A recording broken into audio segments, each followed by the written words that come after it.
My name is Pascal Fernandez. I'm Vice President for Avnet Velocity in EMEA. I will be talking to you today about reducing complexity, capitalizing on complexity, and reducing multi-tier supply chain risk. So I'll have a couple of words about Avnet. I'll talk about our supply chain landscape and how unique it is and what the specificity about our ecosystem and our industry.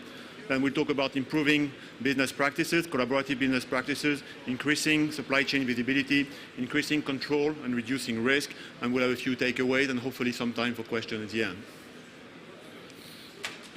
So a few words about Avnet. Avnet was founded many years ago and almost 100 years ago. We headquartered in Phoenix, Arizona. Our corporation is doing over $25 billion on an annual basis. And what we do for a living, in case you've not heard of us, is we basically connect 100,000 customers buying electronic components around the world with as much as 500 component manufacturers. So we are one of the leading distributors of electronic components worldwide. We're operating in 70 countries, so we're a truly global organization. And we do about 60% of our revenue in components and about 40% in systems. That's what we do for a living. And we currently employ around 17,000 people worldwide. Avnet Velocity is the organization within Avnet I work for. We develop global supply chain solutions for our key customers and suppliers. So we are focusing on the leaders of this industry, on the large customers and on our large supplier partners. And we create new value streams, we create new models, and we create new avenues, and we provide solutions to our partners to address their supply chain complexity around the world.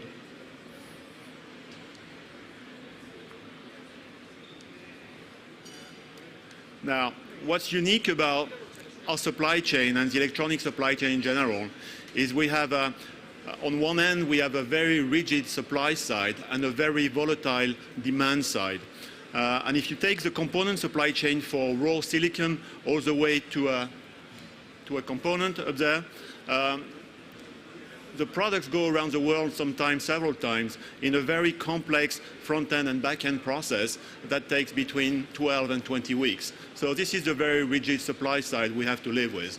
And whatever component manufacturers you talk to, you're not going to be able to reduce this manufacturing lead time down to a few weeks. So this is really the starting point of our complexity. Now, if you add on top of that to manufacture an end equipment, you've got to put several of those components on the same board. So you have to interconnect several of those very complex supply chains all the way to capacitors, to resistors, and to other products to build a finished product that may be a server in this example.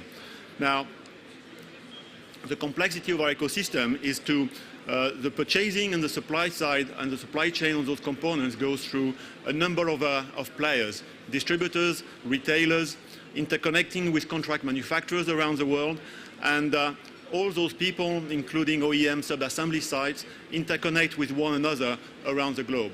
So really the complexity of our ecosystem from components to OEM is really dealing with this very stretched, multi-regional, multi-country, and multi-product supply chain.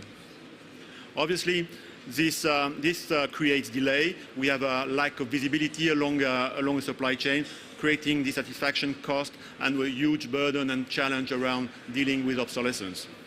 Okay, so one important factor in our industry is what people have been describing as the Bullwhip effect, is every small distortion on the demand side is ending up in a very large distortion on the supply side. And across all the players inside this complex supply chain, you can end up with a very, very large distortion on the other side.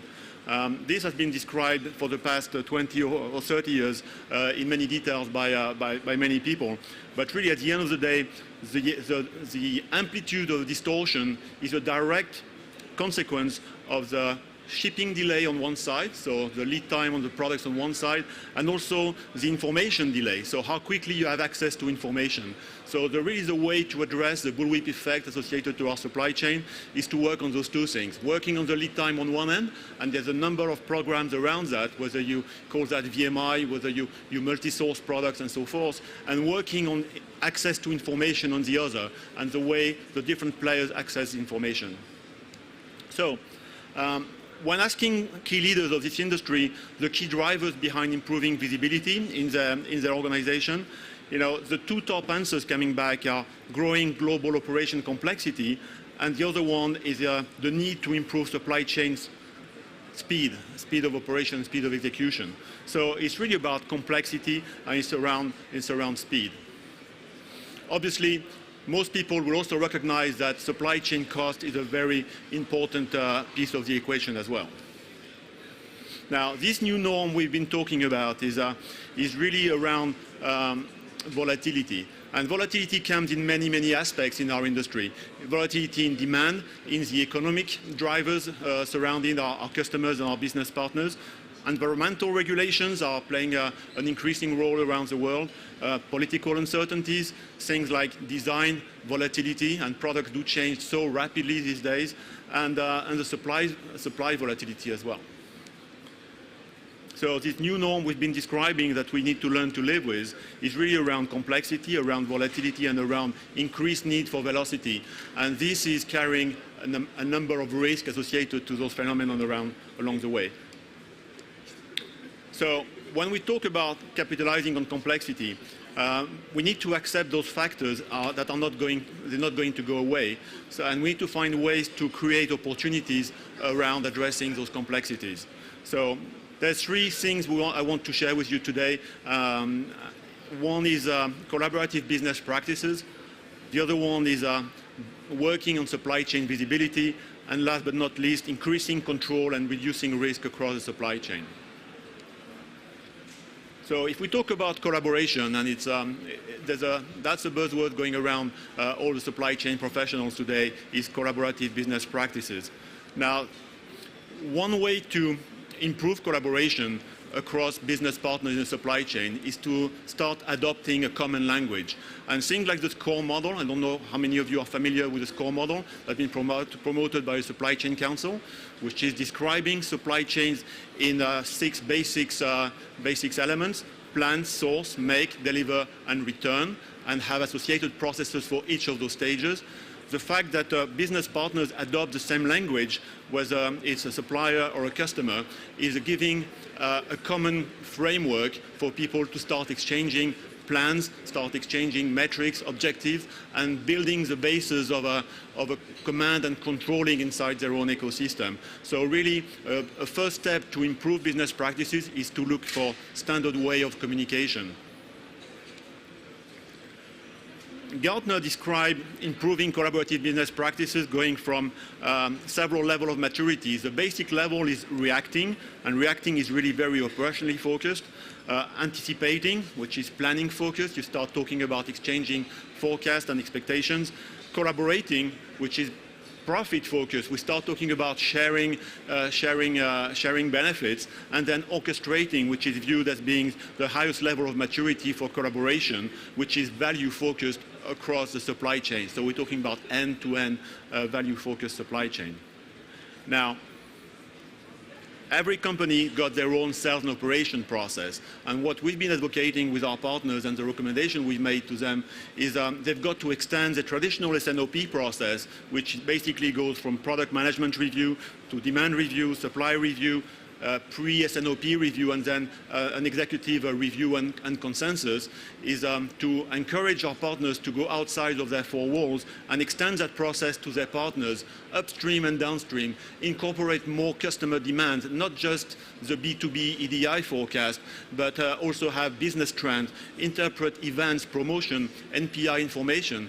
A lot of people are looking at how do I interpret demand sensing coming from social medias, for example. So there's a lot of way and a lot of different way to look at demand and incorporate that in your planning process. And at the same time, look at your supply in a your supply base in a different way, incorporating things like capacity updates, things like lead time changes, product chain notification, end of life, which is a huge burden inside our industry, interpret and accept business trends or schedule maintenance depending on the nature of your suppliers. So that's what we call SNOP and extended SNOP, and that's kind of what we try to encourage our business partners to do and to do with us.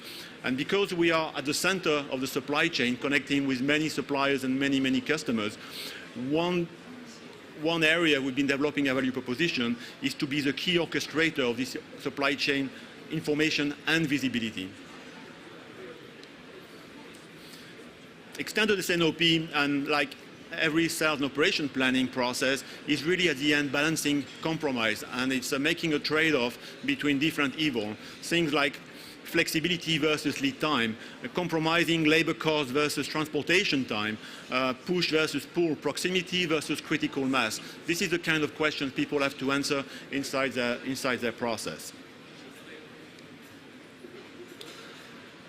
When we talk about collaboration business practices, it's really about defining supply chain objective and measurements, connecting them with a shared objective across supply chain partners, promote open communication, collaboration, and focus each partner's strengths and the benefits of the total value proposition. So it's really people looking not in isolation anymore, but having an end-to-end approach to the problem and to the challenges associated with their ecosystem. Obviously, one important aspect of collaboration is have a common measurement system. So we've been developing sustainability scorecard, which is based on the score metrics, and we kind of define 3 dimensions of measuring supply chain performance. An economic side, a service dimension, and an ecologic dimension. And associated with those 3 dimensions, we have the attributes of the score measurement system. So on the economic side, it'd be cost and asset.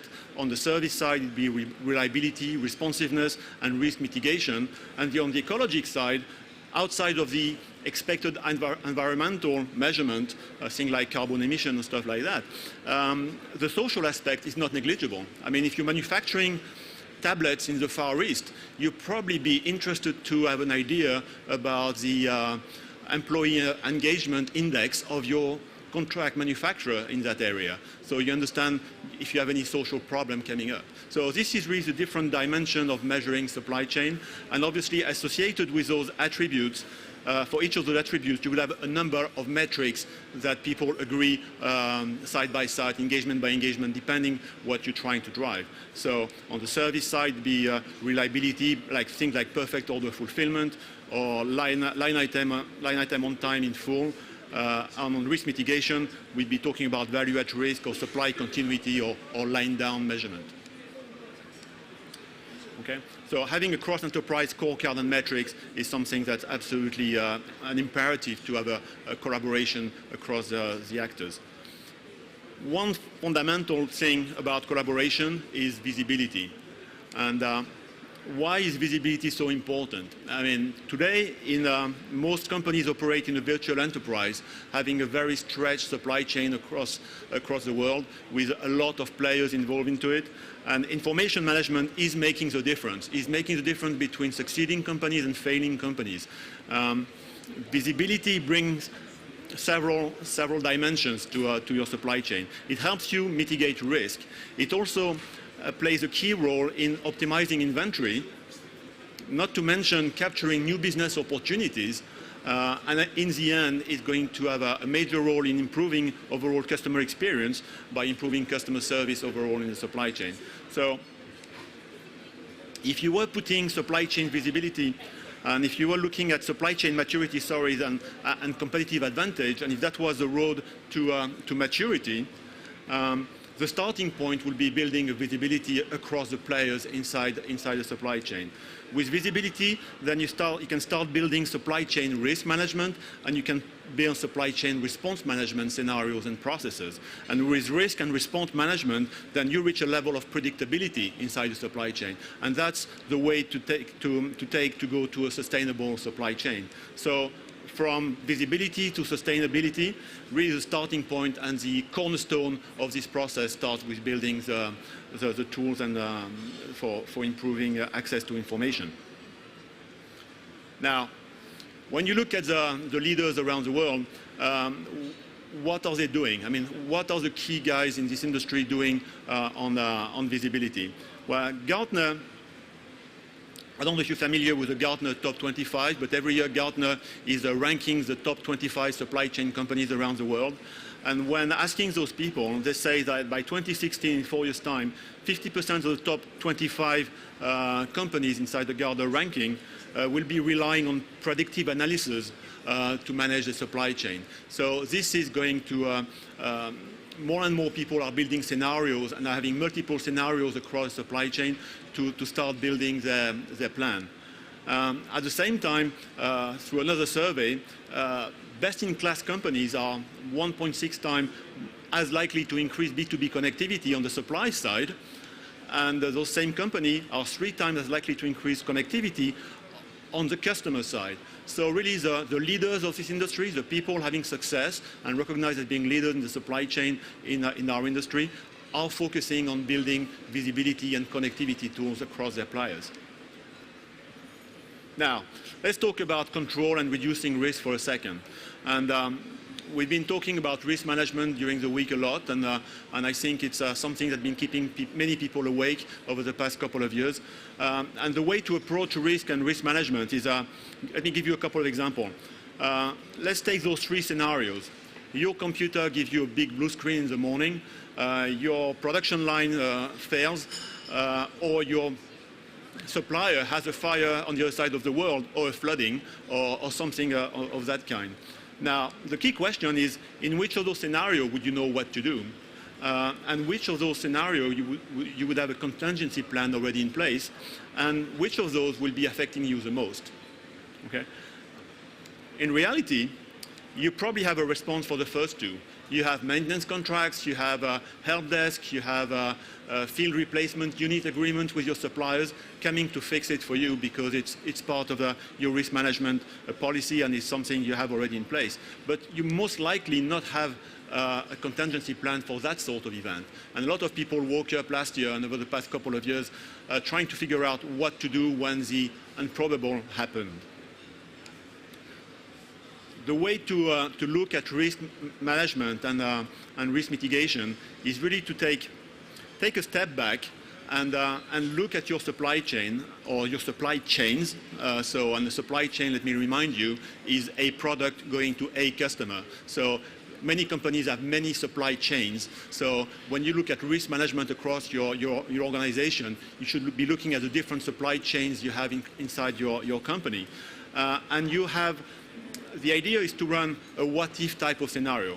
What do I do if something like that happens? And you have many risk factors around you, from natural, political, external, restriction, embargoes. You know, what happens if the Suez Canal is closed down for 3 months? What does it do for your supply chain? How much do you rely on sea transportation? How much shipping products through air freight for 3 months would affect your cost base? So this is the kind of thing you need to start building in your organization.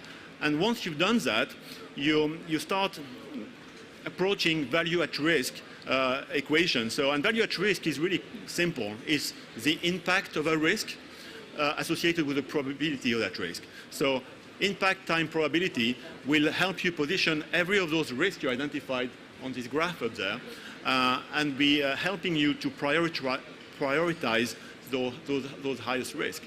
So once you've categorize those risks, once you've positioned them on this graph, then what you need to do is choose the right response. And responding to risk, there's really 4 ways to do it. First, you accept it. You live in LA, you know you're going to have a big one in the next decade or more, but you've learned to live with it. You know, okay, there'll be an earthquake in California one day.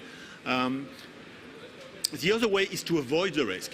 You're building something on a volcanic island, and you've decided to move that manufacturing site away from that island to get rid of that risk. That's a way to avoid risk. quite often there's a transference of risk. And transference of risk, you should not see that as passing the hot potato. It's more like giving the risk to somebody whose value proposition is to address that risk. A classic example is insurance company. Insurance company are people you transfer risk to, and they mitigate the risk by giving you a big amount of money if something happens on a given scenario. But transferring risk in the supply chain can be also transferring the inventory management of your supply chain to a third party who's got a much better way of managing inventories than you have. And last one is what people end up doing most of the time, which is mitigate risk. It's a trade-off. It's a balancing between the different aspects and the different evils associated to this risk management. So risk mitigation is reducing the impact and/or the probability of a given risk by taking some appropriate action. In our world, risk mitigation is often coming down to safety stock. Where do I position inventory along the supply chain? Who's the best player to handle it? Things like building contingency plannings and multi-sourcing is a classical way to do it. A lot of electronic equipments are based on sole source products, but a lot of companies are doing their best to multi-source products, or if they can't multi-source a given product, they encourage the suppliers to have dual manufacturing site for strategic parts. So that's a way to approach that. And training is a big thing associated to that as well. So really on identifying and managing risk, the most common way to do it is better, more frequent communication with suppliers. You never talk enough across the supply chain. Supply chain risk management, and start approaching that in the way I've described before. Start measuring your value at risk and the different scenarios and the key items maybe impacting your company. Business impact analysis associated to that. Do some scenario planning. Better, more frequent communication with your customers. And really, those basic things can make a world of difference. I mean, we all remember what happened last year in Japan, and beyond the human tragedy, we could see companies reacting so differently to the event. Some companies, not naming anybody, were able within 48 hours to tell all their customers that there will be little to no impact on their supply chain based on this catastrophe. Some companies 2 weeks later were still trying to figure out whether they would have an impact or not. So, and that makes a difference between winning and losing companies in this environment. The most common way to mitigate risk: dual, multiple sourcing, material component products, conduct regular audits of key suppliers, hold safety stock of key material at the right place at the right time, implement performance-based contracts with your key suppliers, and evaluate business continuity plan with key suppliers. And then we touch on the important piece of that, which is what are you looking at? And when you're looking at risk, what's on your radar? And really, when you talk about risk management, demand sensing on one side and responding on one side should be working hand in hand with the supply sensing. So you cannot just look at one and not the other. You need to know your own risk. You need to know the risk of your customer, your supplier, but you need also to understand the supplier of your supplier and the customer of your customer. So this multi-tier approach to risk management is absolutely key to be able to de-risk your supply chain, or at least appreciate and apprehend the size of that risk. So the awareness of risk on your tier 2 and beyond is absolutely essential. People discovered last year that they could not manufacture cars in a given color because tier 3 pigment manufacturer was not able to supply the paint manufacturer that was going to this car factory. So you discover much later on that you have a problem. So are you aware of risk? That's the first question.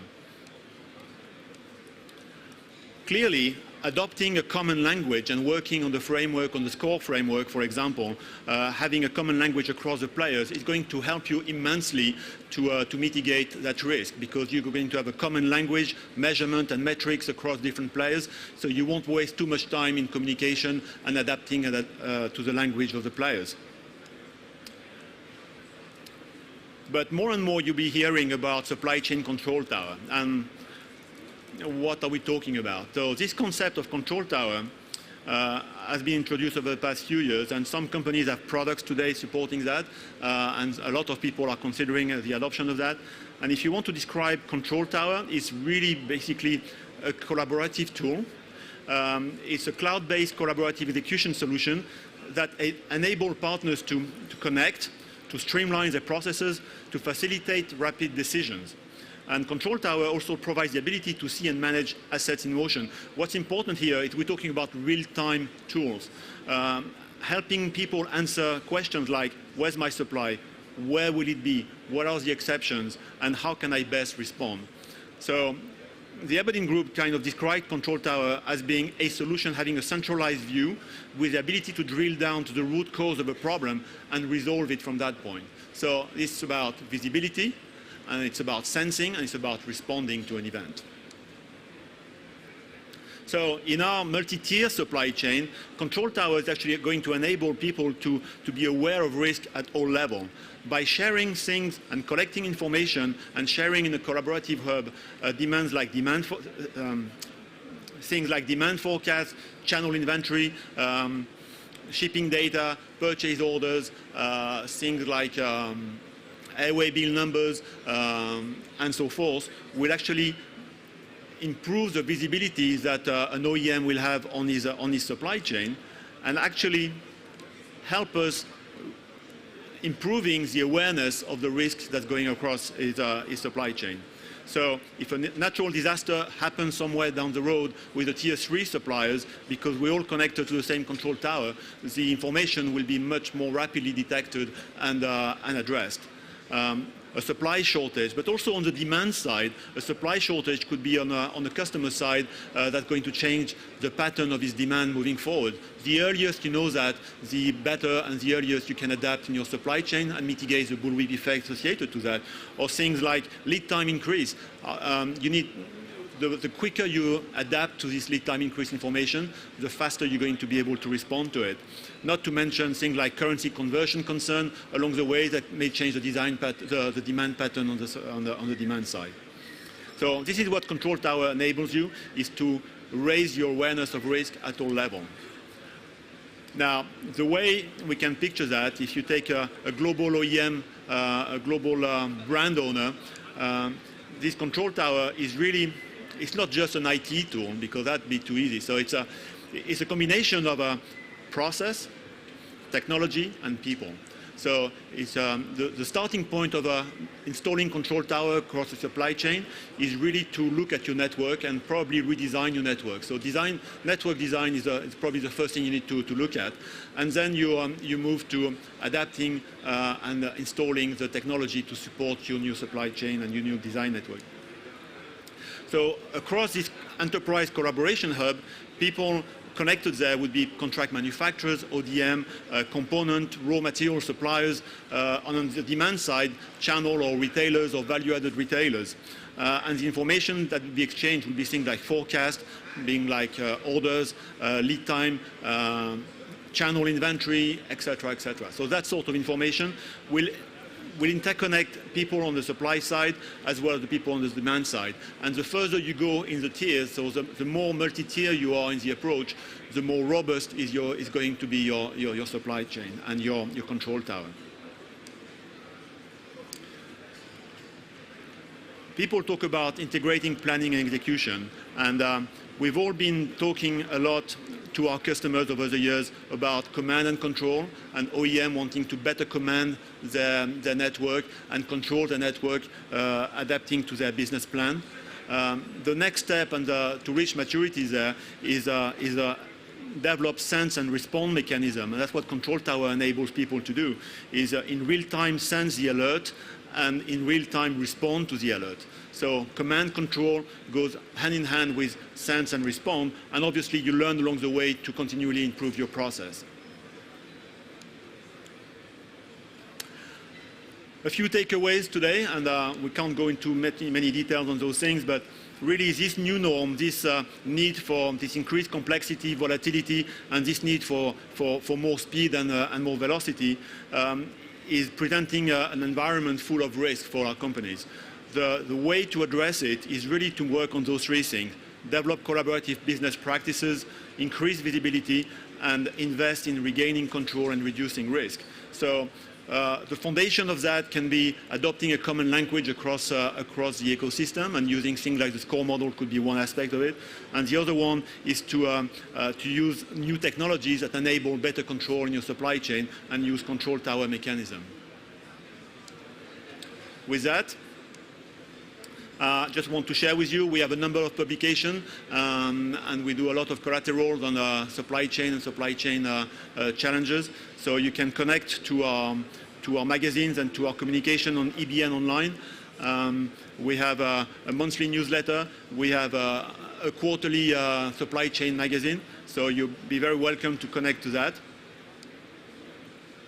We may have a little bit of time for questions. If not, I'm around for a few minutes. Leave me your business card, and we can carry on this conversation offline. Thank you very much.